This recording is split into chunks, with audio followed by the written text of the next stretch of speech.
Hey, welcome to the 5 a.m. Mester Scrum Show. Hope I had the right one on. Did I have the right one on? This is the one we're doing. First class air tickets. Why did I probably had the wrong thing on the beginning? Oh, what are we gonna do? Anyway, hey, good morning. It's 5 a.m. Mester Scrum Show. We're gonna talk about how I got first class tickets for $11 and how to apply to Adrian stuff.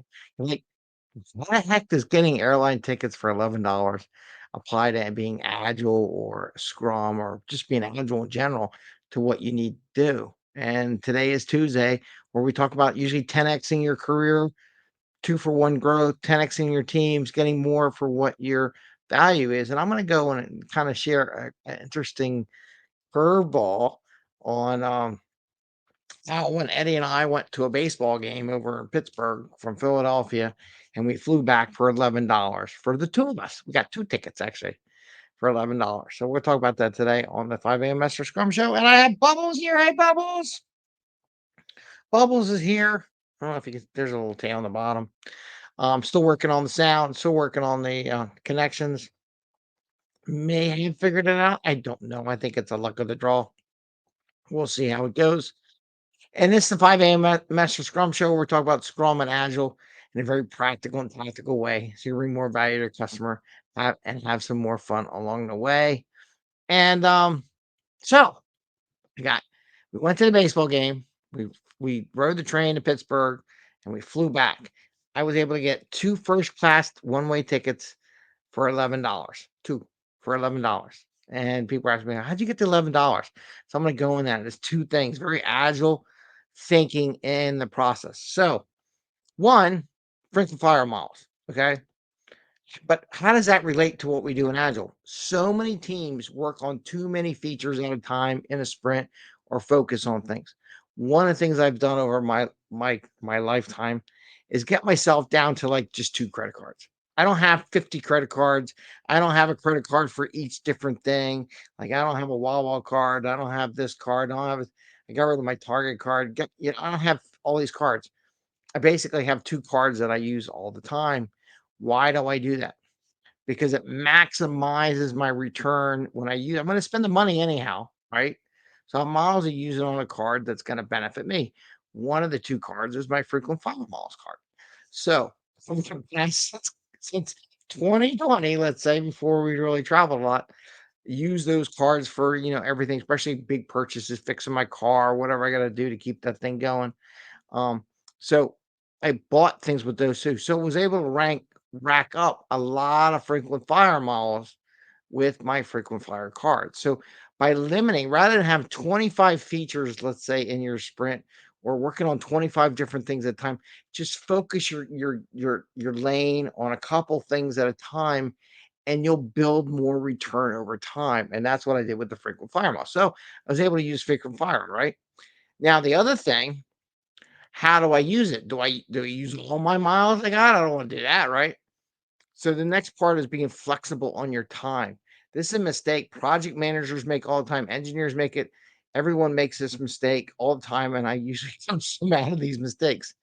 And I'll give you an anecdote that was actually a military thing we were doing, or engineering contract. I had some project managers. I'll tell you that story too.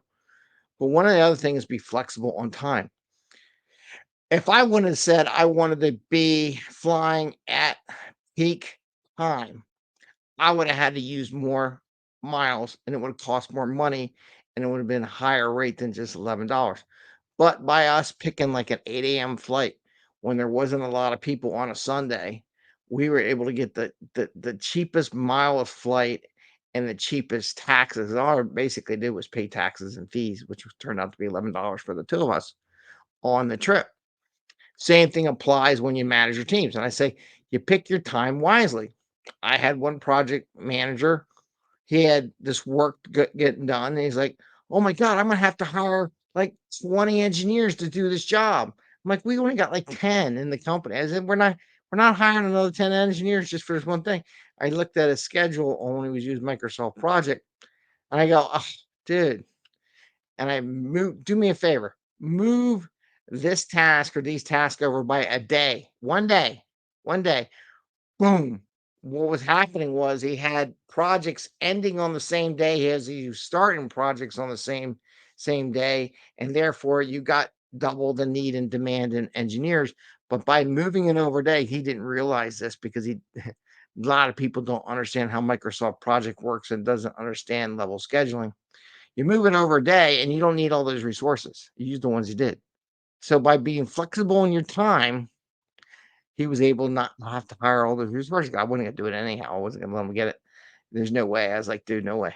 Um, it's a good thing I know what I'm kind of doing with the project management side. But I was like, that's the time. So also being agile, you got to be agile on your time and your delivery on things like that. I want to make sure I don't think I have my phone off here. That's not good. Okay, now it's on vibrate at least. Um, being agile also means being a little bit flexible on time. Think about, excuse me, think about when you're going to deliver something. Can you have a little flexibility? Does it have to be exactly at that time in the event? A lot of teams, they will be really close to getting stuff done. Having that ability to move it out a day. There's Bubbles. What do you want, Bubbles? Do you want to be in the show, Bubbles? Well, anyway, so having that flexibility and move it out a day helps out.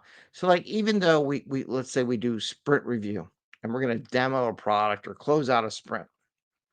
Now, it doesn't make sense to do it all the time, but sometimes it makes sense to do the demo the next day.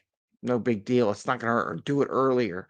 Do it, move it around, or pick a different time for your deliveries because the time you do doesn't make any sense. Does it make sense to do it on a Friday night before everyone goes away? Maybe not. Even though they said, hey, we have to have it in by Monday. Okay, but do we want to do it on a Friday? How about if we deliver it on Wednesday prior, make sure it's working in our system before we turn it on Monday, right? Don't just deliver it on, it has to be in there Monday.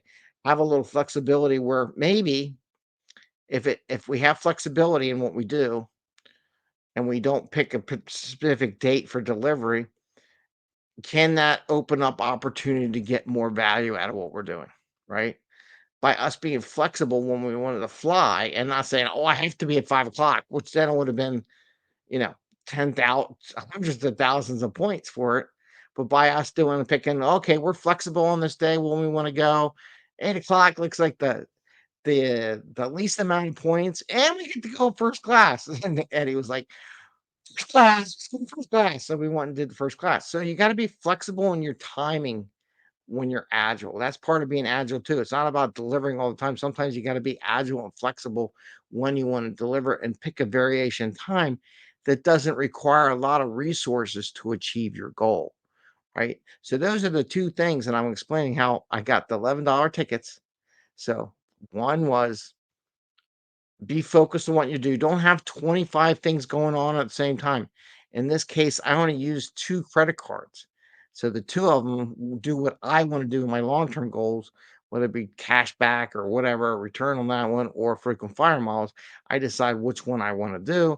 And I use those cards, those 2 cards, not 25 cards, to focus on my return. So that allowed me to have enough miles to fly for free pretty much, except for $11 for 2 people. That's pretty good. First class, you know?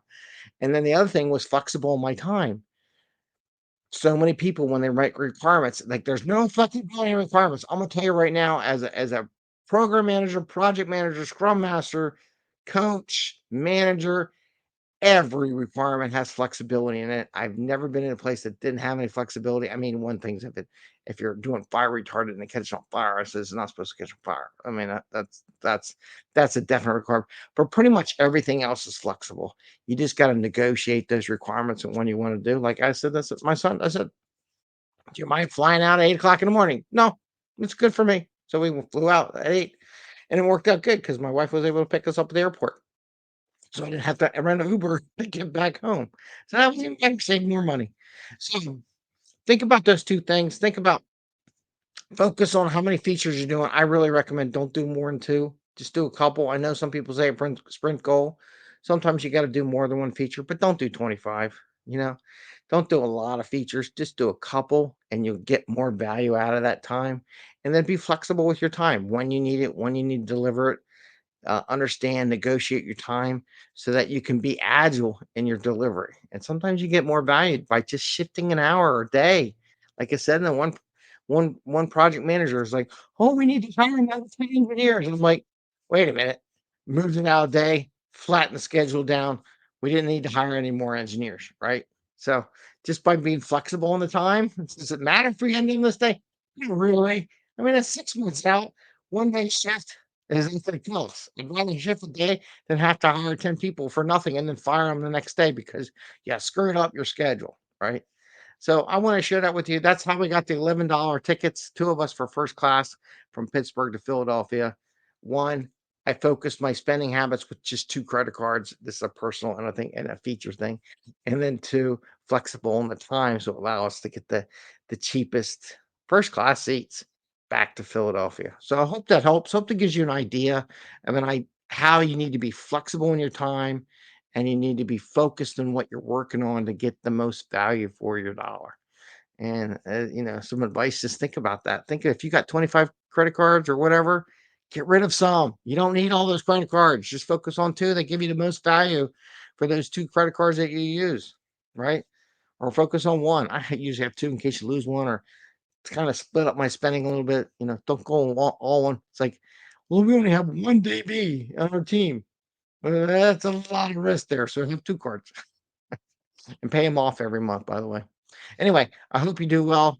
I'm going to wish you happy scrumming and you all take care and have a great day. Bye.